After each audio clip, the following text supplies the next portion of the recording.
Sebelumnya saya mau perkenalkan diri dulu. Indriani Bahar.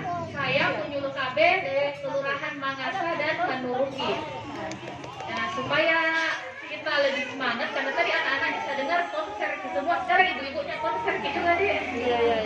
Nah, supaya tambah semangat, kita salam BKB dulu. Namanya salam BKB emas, eliminasi masalah stunting.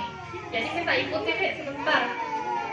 Nah, bagaimana caranya? Kalau saya bilang salam BKB emas, jawabannya hebat, bangsa sehat, cerdas, berkarakter, keluarga cerdas. Salam BKB emas, orang tua hebat, baduta sehat, cerdas, berkarakter, keluarga ceria. Oke, terima kasih. Nah, sekarang kita masuk materi mengenai pengasuhan dalam 1000 HPK. Apa itu HPK, Bu? Hari pertama Apa? kehidupan. Hari pertama kehidupan. 1000 hari pertama kehidupan. Nah, apa itu 1000 hari pertama kehidupan? Pertama kehidupan itu masa awal proses kehidupan manusia, dimulai dari sejak dalam kandungan, sejak hamil sampai dengan anak berusia 2 tahun. Kenapa 1000 hari, Bu? Kenapa 1000 hari? Periodenya ini dimulai dari 270 hari pada masa kehamilan atau 9 bulan. 9 bulan ditambah 730 hari setelah lahir atau anak berusia 2 tahun. Makanya itu 1000 hari pertama kehidupan ini 270 hari sejak masa kehamilan sampai 330 hari setelah lahir. Nah, ini kalau pemenuhan gizinya baik selama 1000 HPK, ini akan tumbuh kembangnya anak akan baik. Nah, perbedaannya pertumbuhan dan perkembangan apa? Ini dia. Kalau pertumbuhan itu proses perubahan fisik seseorang meliputi pertumbuhan berat badan atau tinggi badan sesuai dengan umurnya. Jadi kalau kita di posyandu, Ibu, ini yang diukur pertumbuhannya anak-anak, tinggi badan sama berat badannya. Kalau di BKB ada namanya Bina Keluarga Balita. Kalau di BKB itu yang kita ukur, yang kita lihat itu perkembangannya anak. Nah, ini pengertiannya perkembangan itu proses perubahan perilaku dan mental seseorang yang meliputi emosi, sosial, kemampuan, dan keterampilannya anak. Jadi ini bedanya, Dik, kalau dia pertumbuhan, fisiknya dilihat. Kalau perkembangan, proses perubahan perilaku sama mentalnya anak. Sampai sini paham bedanya? Paham ya? Jadi kalau pertumbuhan yang di posyandu itu mengukur tinggi badan sama berat badan. Kalau di BKB kita lihat perkembangan itu proses perubahan perilaku dan mentalnya anak. Ini prinsip tumbuh kembang anak. Prinsip tumbuh kembang anak yang pertama itu unik. Kenapa unik, Ibu? Karena masing-masing anak itu, anak yang satu dengan anak yang lainnya itu berbeda. Jadi jangan dibandingkan anak tak sama anaknya orang lain. Jangankan sama tetangga, Pak, bersaudara saja itu berbeda perkembangannya. Itu bukan dibilang unik. Jadi yang satu misalnya cepat jalan, satunya lambat. Tapi yang satu cepat berbicara, satunya tidak. Jadi masing-masing anak itu berbeda-beda perkembangannya. Kemudian yang kedua, mengikuti pola tertentu. Jadi perkembangan itu setiap anak pasti sama, polanya sama, cuman kecepatannya yang berbeda. Kemudian itu anak-anak dimulai dari apa dulu? Duduk, kemudian merangkak, kemudian berjalan, baru bisa berlari. Polanya pasti sama semua anak seperti itu, tapi kecepatannya yang berbeda. Jadi ada anak-anak yang cepat merangkak, ada yang cepat di jalan, beda dengan anak yang lainnya, dan seperti itu. Yang ketiga, pada usia dini berlangsung sangat cepat. Jadi anak-anak itu, Ibu, yang umur sampai 2 tahun itu perkembangan otaknya sangat pesat. Jadi kalau mungkin anak tak cerdas, nanti itu paling bagus kita kasih stimulasi di umur sampai dengan 5 tahun. Memorinya full. Seperti itu. Udah bisa biar. Kemudian dipengaruhi oleh faktor bawaan dan lingkungan. Jadi perkembangannya anak itu memang ada bisa dipengaruhi sama genetiknya dari orang tuanya. Jadi kalau ibunya pintar, biasanya anaknya juga pintar seperti itu. Kemudian dipengaruhi juga lingkungan. Jadi dia mamanya profesor, tapi anaknya lingkungannya malas belajar, ya sama sih. Seperti itu. Jadi ada dua hal yang mempengaruhi perkembangannya anak, yaitu faktor bawaan dan lingkungan. Nah ini periode 1000 hari pertama kehidupan ini biasa kita bilang jendela peluang emas. Kenapa? Karena pada 1000 hari pertama kehidupan ini dia akan memberikan dampak yang permanen. Apa maksudnya? Kalau pada masa 1000 HPK ini ada masalah, terutama misalnya pada waktu masa kehamilannya ada masalah, dia nanti akan memberikan dampak jangka panjang yang bersifat permanen. Pernah dengar istilah stunting, Ibu? Ya. Stunting? Ya, stunting. Tahu apa itu stunting, Ibu? Kalau saya bilang stunting, apa yang terlintas di benaknya Ibu-ibu? Kecil. Apa? Kecil. Ada yang bilang kecil. Apa lagi? Kalau saya bilang stunting apa? Pendek. Apa lagi?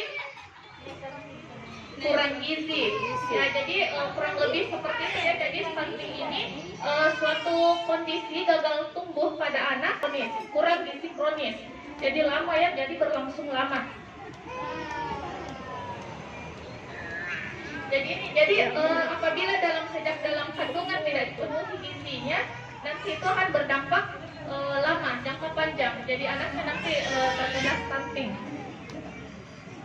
Kemudian yang kedua, penyakit tidak menular. Penyakit tidak menular. Ini kalau kebutuhan gizinya sejak 1000 hari pertama kehidupan tidak dipenuhi dengan baik, nanti anaknya kemudian kalau dia sudah dewasa terkena namanya penyakit tidak menular. Apa itu penyakit tidak menular, Ibu? Ada yang tahu? Ya, seperti stroke, jantung, diabetes, hipertensi, itu semua penyakit-penyakit tidak menular. Jadi ini semua Ibu, kalau anak tak mau terhindar dari penyakit-penyakit ini, paling bagus kita itu penuhi gizinya di 1000 hari pertama kehidupan supaya terhindar dari penyakit-penyakit seperti ini, penyakit tidak menular.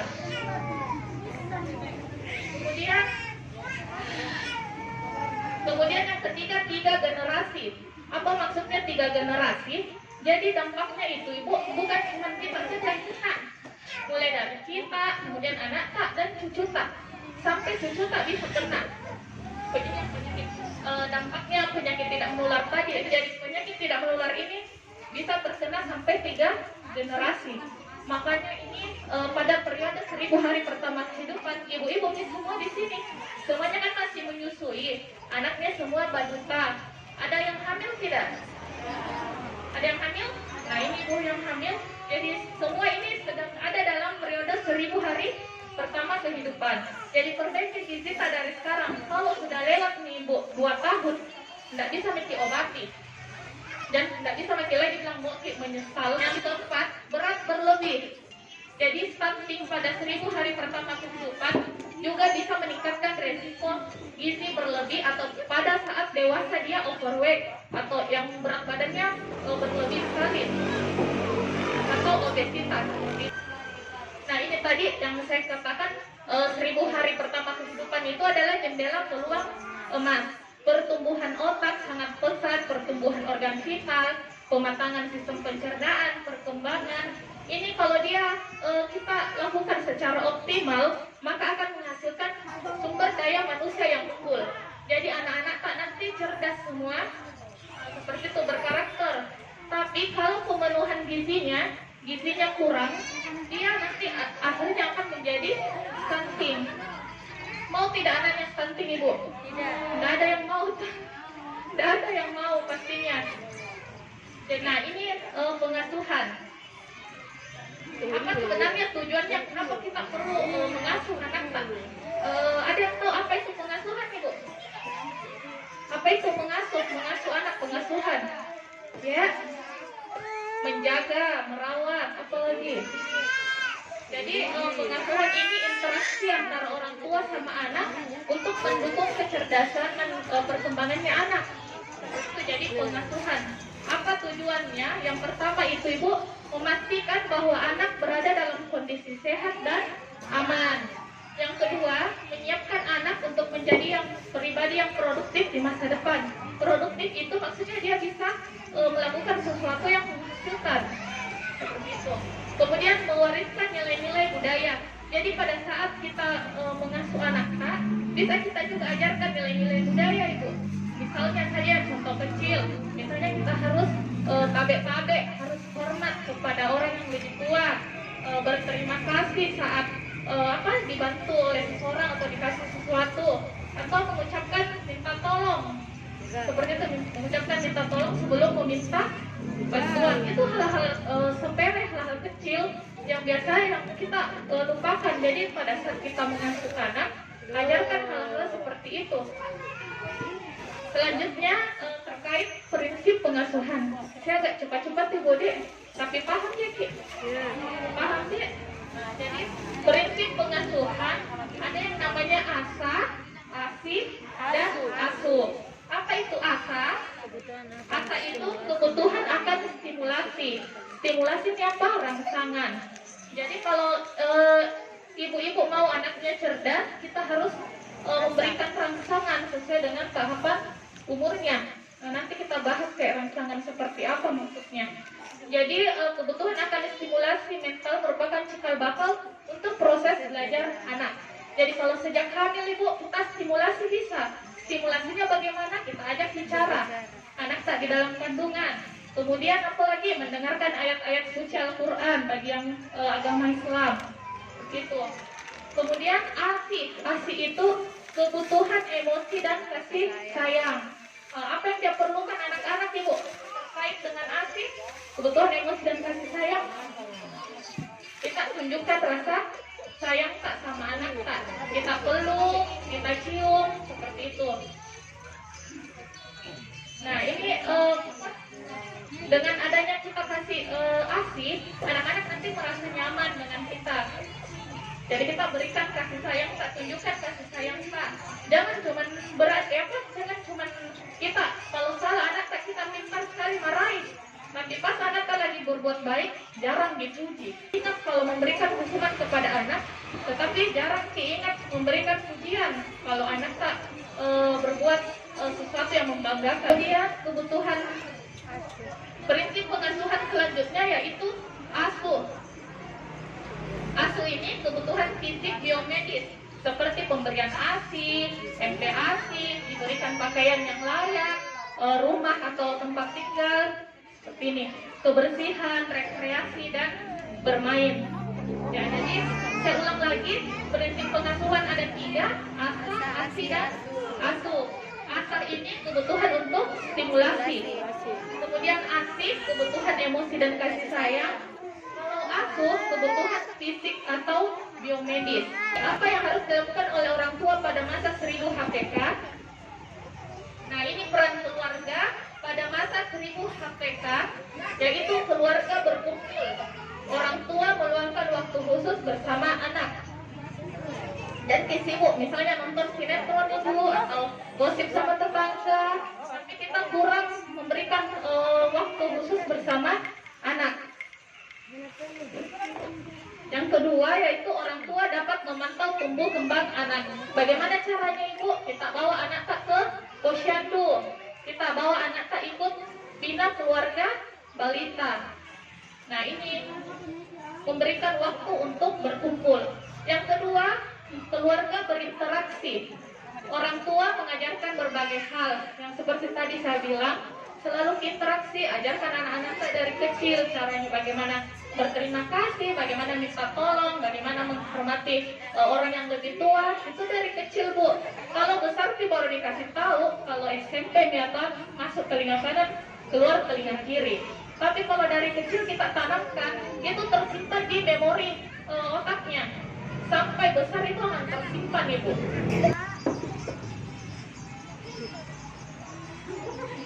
Nah ini selanjutnya pengasuhan 1000 hari pertama kehidupan. Jadi ada fase-fase 1000 hari pertama pertumbuhan yang pertama yaitu pengasuhan fase hamil. Jadi dimulai apa tadi 1000 HPK dimulai dari sejak hamil sampai anak 2 tahun. Jadi pengasuhan fase hamil, kemudian pengasuhan pada kelompok anak 0 sampai 6 bulan, dan selanjutnya pengasuhan pada kelompok anak 7 sampai 24 bulan. Nah, ini rinciannya ya. Jadi apa-apa saja yang perlu dilakukan untuk ibu hamil. Nah, ini yang ibu hamil berdua di belakang bisa diperhatikan. Ini pengasuhan fase hamil. Yang pertama itu memenuhi kebutuhan gizi, konsumsi makanan dengan gizi seimbang, karbo, protein, lemak, vitamin dan mineral, dan konsumsi tablet penambah darah. Jadi maksudnya ini gizi seimbang bagaimana Ibu?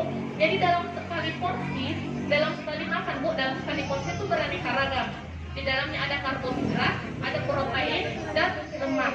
Jadi karbohidrat ini bisa kita peroleh dari misalnya nasi, ubi-ubian, jagung, kentang, mie, seperti itu. Itu karbohidrat. Kemudian protein. Protein ini ada namanya protein hewani dan protein nabati. Protein hewani kita peroleh dari ikan, daging, telur. Kalau protein nabati, tahu dan tempe yang paling sering. Kemudian apalagi vitamin dan air, vitamin. Lemak itu bisa dari keju, susu, minyak, atau kemudian yang kedua itu periksa kehamilan. Berapa kali periksa kehamilan Ibu? 4 kali Selama hamil, berapa yang disarankan? 4 kali selama. Berapa kali pemeriksaannya? Minimal 4 4 kali. kali. Jadi minimal 4 kali selama kita hamil. Jadi trimester 1 1 kali, trimester 2 2 kali, trimester 3 itu kalau sebaiknya juga 2 kali. Kan tadi minimal 4 kali ya. Jadi trimester 1, kemudian trimester 2 2 kali, trimester 3 2 kali juga. Oh ya, dan yang penting ini Bu, jangan lupa minum tablet penambah darah. Minum jadi Ibu? Iya. Minum ya tiap hari Bu, kalau bisa supaya tidak anemia. Kemudian stimulasi perkembangan janin. Nah, ini tadi yang saya katakan, caranya itu kita elus-elus perut sambil diajak bicara. Kemudian kita mendengarkan ayat-ayat suci. Nah, seperti itu. Kemudian jaga kesehatan fisik, tidak mengkonsumsi rokok. Bahkan asap rokoknya pun, jadi kalau suami tak merokok, menjauhi dulu, jangan sampai terhirup asap rokoknya. Kemudian olahraga dan tidak mengangkat benda berat, tidak menaikkan atau menurunkan berat badan secara berlebih. Selanjutnya, kelola emosi, pertahankan suasana hati yang positif agar tidak cemas dan stres berlebihan. Ini apa perannya suami dalam pengasuhan? Jadi bukan cuma ibu saja yang mengasuh anak, suami pun punya peran di sini. Nah, perannya suami saat istri hamil apa saja? Nah, jadi ini dia ikut memperhatikan perkembangan janin. Bagaimana caranya? Suami tak antar suami tak yang antar pergi periksa kehamilan tak. Yang ketiga, membantu pekerjaan rumah. Suami memasak, menyapu dan sebagainya. Ada yang suaminya kayak begini, bantu memasak, menyapu dan sebagainya. Ada ya, suami siaga semuanya. Alhamdulillah. Yang keempat, menolong istri mengatasi keluhan. Misalnya suami memijit punggung, kaki kita kalau lagi pegal. Kemudian dia memberikan makanan, air hangat ketika istri mual, serta menemani kelas koran. Nah, ini untuk anak-anak yang punya umur anak 0 sampai 6 bulan. Mana yang anaknya 0 sampai 6 bulan? Nah, ini kita perhatikan apa-apa yang kita lakukan pada masa 1000 HPK ini. Yang pertama itu disarankan melakukan proses persalinan atau melahirkan di bidan atau dokter. Jadi ini yang baru yang akan melahirkan, ini jangan dilahirkan di dukun yang tidak rapi, karena alat-alatnya biasanya tidak steril dan tidak lengkap. Jadi kalau ada komplikasi tidak bisa diatasi. Jadi sebaiknya kita melakukan proses persalinan di bidan atau dokter. Kemudian yang kedua, lakukan inisiasi menyusui dini. Apa itu IMD Bu? Inisiasi menyusui dini. Yang bagaimana itu? setelah lahir dibalik bayi diletakkan di atas perut ibu. Ya betul. Merangsang. Ditaruh anaknya di Ya. atas tubuh untuk Ya. mencari putiknya sendiri. Selama berapa jam? Minimal satu jam. Oke, dan pemberian ASI eksklusif. Apa ASI eksklusif Ibu? Masih tamatan Memberikan ASI saja, ASI saja selama 0 sampai 6 bulan. Tidak boleh ada air, biar air putih tidak boleh juga. ASI saja. Kemudian yang keempat, yang ketiga, rutin mengecek tumbuh kembang bayi melalui KKA dan KIA. KIA ini ada buku PIK-nya kalian. Jadi ini untuk mengecek pertumbuhannya anak melalui buku KIA. Handbook. Nah, kalau untuk melihat perkembangannya bayi melalui KKA. Jadi KKA ini nanti saya perlihatkan bagaimana contohnya itu KKA. Yang keempat, perhatikan jika ada kelainan status gizi dan tumbuh kembang anak, sehingga akan lebih mudah diobati jika terdeteksi lebih awal. Jadi kalau ada gangguan perkembangannya Ibu, kita tahu misalnya umur 5 tahun, misalnya belum bisa bicara. Nah itu kan sebenarnya sudah membutuhkan bantuan dari tenaga yang berkompeten seperti itu. Misalnya juga belum bisa jalan, terlambat sekali jalan, umur 2 tahun belum bisa jalan, dan diam-diam saja bawa ke dokter. Nah, sekarang yang menyusui siapa? Yang menyusui, hampir semua yang menyusui. Jadi ini dia pengasuhan dalam menyusui. Yang pertama, proses menyusui itu merupakan bagian kelekatan dalam pengasuhan sehingga mendorong ibu untuk membangun hubungan yang kuat dengan anak melalui kontak fisik atau skin to skin. Jadi melalui proses menyusui ini Bu, di sini nih kita bisa bentuk yang namanya ikatan batin sama anak tak. Di sini kita bisa buat kelekatan dengan anak tak. Jadi kenapa? Karena langsung skin to skin, dia langsung kena ya. Jadi anak tak beda itu kalau anaknya kita kasih dot. Ya kalau kita kasih anaknya dot, dia bukan lagi bersentuhan kulit sama kulit. Nah, tapi ini yang kita butuhkan proses dalam menyusui ini, yaitu hubungan yang kuat dengan anak melalui kontak fisik skin to skin. Kemudian yang kedua, stimulasi saat menyusui dapat juga dilakukan dengan cara menyentuh, mengajak berbicara, memandang wajah anak sambil tersenyum, dan membacakan ayat-ayat suci sambil menatap mata anak. Jadi sambil menyusui sambil main HP Ibu. Stimulasi saat menyusui dapat juga dilakukan dengan menyentuh, mengajak berbicara, memandang wajah anak sambil tersenyum. Nah ini hindari yang tidak boleh dilakukan pada saat menyusui. Yang pertama, menyusui sambil main gadget atau nonton TV.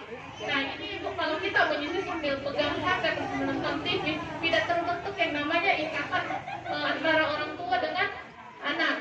Seperti itu. Kemudian yang kedua, membawa makanan atau minuman panas dekat anak. Jadi jangan sambil makan juga, atau biasa juga ibu-ibu sambil memasak ya, sambil potong-potong menyusui. Karena banyak sekali kodong anak kerja tuh takut di suaminya pulang ada makanan di atas meja, nanti bahaya Ibu. Jadi jangan membawa senjata tajam dekat anak, jangan membawa makanan atau minuman panas dekat anak. Jadi nanti kalau selesai menyusui baru kita kerjakan semuanya. Fokus kita saja, lihat anak tak, kasih senyuman, kita ajak bicara anak tak, seperti itu. Nah ini untuk anak untuk orang tua yang punya anak 7 sampai 24 bulan. Yang mana anaknya Ibu? Yang umur 6 sampai 2 tahun. Nah ini banyak ya, jadi ini yang kita lakukan. Yang pertama, berikan makanan pendamping ASI, NPASI bergizi seimbang. Selain itu tetap diberikan ASI. Jadi NPASI ini makanan tambahannya Ibu, ini juga perlu diperhatikan sesuai umurnya. Mulai dari yang lembek, kemudian yang lumat, yang agak-agak keras lagi, kemudian baru bisa makan makanan yang seperti makanan keluarga ya, makanan nasi. Jadi jangan kalau umur baru umur 9 langsung dikasih makanan nasi yang seperti kita makan.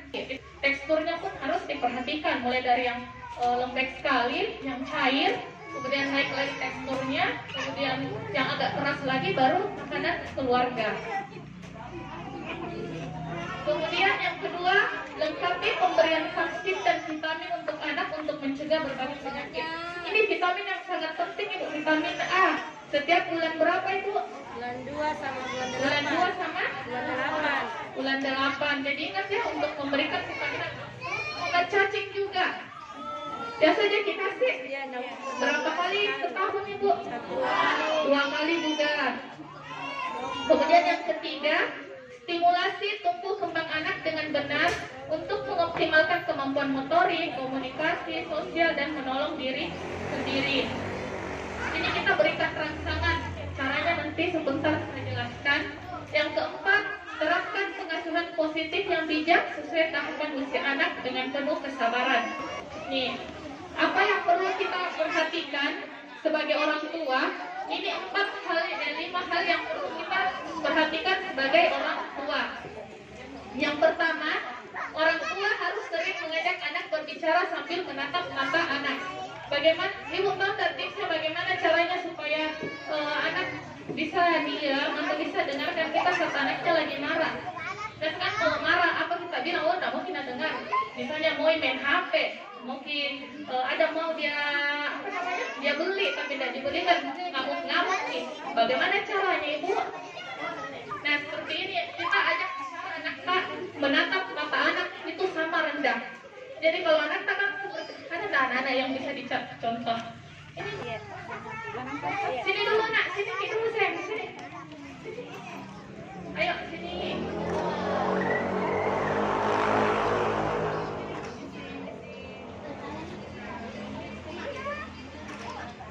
Jadi kalau misalnya anak tak lagi marah, Bu, dia menangis terus, dan ikut juga marah-marah, atau kita tinggal jangan. Jadi caranya kan anak tak seperti ini. Caranya itu kita harus sejajar sama anak, sejajar dengan matanya anak. Jadi kita tuntut seperti ini, besar sekali suara tak.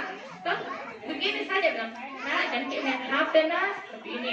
Anak tak pasti diam Ibu dibandingkan dengan anak tak di situ. Tidak mau diam. Bukan begitu toh, kadang-kadang pergi ke sana keluar ke begitu. Nah begitu. Kalau kayak seperti itu Ibu marah-marah mungkin dikasih begitu juga kalau bukan tua maki. Nah itu jadi kalau sering dia marahin anak itu tersimpan Ibu di memorinya. Jadi pas kita nanti tua, kita lansia, anak yang jaga kita kan bisa ditanya kembali jelek seperti anak kecil. Nah kasih begitu juga anak. Jadi seperti itu jadinya marah-marah ya boleh Bu dimarahin, tapi caranya seperti itu tadi. Kalau mungkin ada kita mau kasih tahu kan caranya seperti itu ya. Jadi mata tak harus sejajar sama anak tak dan bicara pelan-pelan pakai Bu. Biar juga besar tidak ada dengar tadi suara tak. Terima kasih sayang, turun.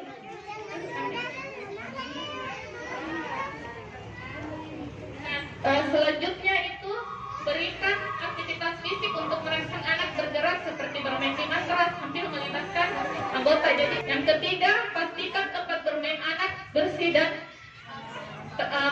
aman. Kemudian yang keempat, berikan pujian setiap kemajuan tumbuh kembang anak. Ini tadi yang saya bilang, jangan lupa selalu puji anak tak. Dalam makanan bertahap, tekstur dan variasi sesuai usia anak. Seperti tadi ya, saya jelaskan sudah tadi di MPASI. Ini yang terakhir kayaknya. Perkembangan anak ada 7 aspek perkembangan anak yang perlu kita perhatikan. Yang pertama ini gerakan kasar. Apa itu gerakan kasar? Ada yang tahu? Ada yang pernah ikut BKB di sini Bu? Ada? Ada yang ikut BKB umumnya? Ya. Dimarahin sama penyuluhnya sampai ikut BKB. Nah, pernah dengar istilah gerakan kasar? Pernah? Gerakan kasar, pernah dengar? Ya. Jadi gerakan kasar itu apa Ibu? Gerakan yang membutuhkan banyak tenaga dan menggunakan sebagian besar apa? Anggota tubuh. Misalnya apa Ibu? Gerakan kasar, lari, melompat, nendang bola, seperti itu. Kalau untuk anak-anak ya gerakan kasar. Kemudian gerakan halus. Kalau gerakan halus lawannya tadi, dia tidak membutuhkan banyak tenaga, hanya membutuhkan koordinasi antara mata dengan gerakan seperti itu. Jadi gerakan halus ini tidak butuh banyak tenaga Ibu. Biasanya salah satu anggota tubuh yang bergerak seperti apa? Misalnya menggambar, menari, goyang apa namanya, menengok saat kita panggil anak tak, seperti itu. Kemudian yang ketiga, komunikasi aktif. Komunikasi aktif itu apa? Kemampuan anak untuk mengungkapkan perasaannya, mengungkapkan apa yang dia ingin katakan, seperti itu. Jadi anaknya yang sudah aktif berbicara, misalnya, "Ma, mau Kak makan. Ma, di mana Bapak?" Itu jadi anak-anak itu melatih komunikasi aktifnya anak-anak. Kalau komunikasi pasif, kemampuannya anak-anak untuk mengerti isyarat atau untuk menunjukkan perasaannya, seperti misalnya dia cuma menangis. Kalau anak-anak yang belum bisa bicara, menangis atau apa namanya, mengangguk seperti itu, mengerti isyarat. Kalau kita juga kasih tahu, oke, ya bisa paham, seperti itu. Kemudian kecerdasan, ada lagi kecerdasan. Kemudian ada menolong diri sendiri. Menolong diri sendiri ini, si anak bisa mengerjakan pekerjaan hari-harinya sendiri. Misalnya bisa nih pakai celana sendiri, bisa pakai sepatu sendiri, seperti itu. Kemudian tingkah laku sosial, bagaimana caranya dia bergaul sama orang lain. Misalnya kalau kayak ini adik, dia kan baru bertemu sama orang lain. Nah, dia sudah bisa bergaul, bisa sosialisasi sama orang. Jangan sampai anaknya, mamanya bisa bapaknya nalihin orang. Toh ada juga biasa anak-anak seperti itu karena tingkah laku sosialnya kurang diasah. Nah, seperti itu. Jadi rajin-rajin dibawa anak tak bertemu sama teman-teman sebayanya juga. Kalau yang ini nih tadi yang namanya kartu kembang anak, mirip-mirip KMS. Toh kalau KMS tadi yang untuk melihat pertumbuhan tinggi dan berat badannya, nah ini namanya kartu kembang anak untuk bagaimana melihat perkembangannya anak. Yang ini hanya ada di DKB, kartu kembang anak. Nah, selesai nih Bu sampai di sini. Nah, ini tadi salam DKB ya. Salam DKB itu orang tua hebat, balita cerdas, keluarga bahagia.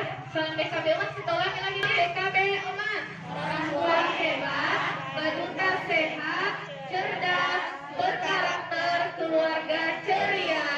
Tepuk tangan dulu untuk kita semua.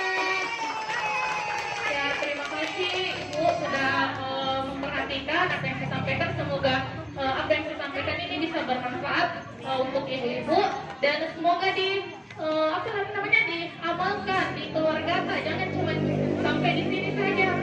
Kalau pulang ke rumah, apa yang saya sampaikan tadi, kalau memang dianggap benar sama ibu, silahkan diterapkan di keluarga.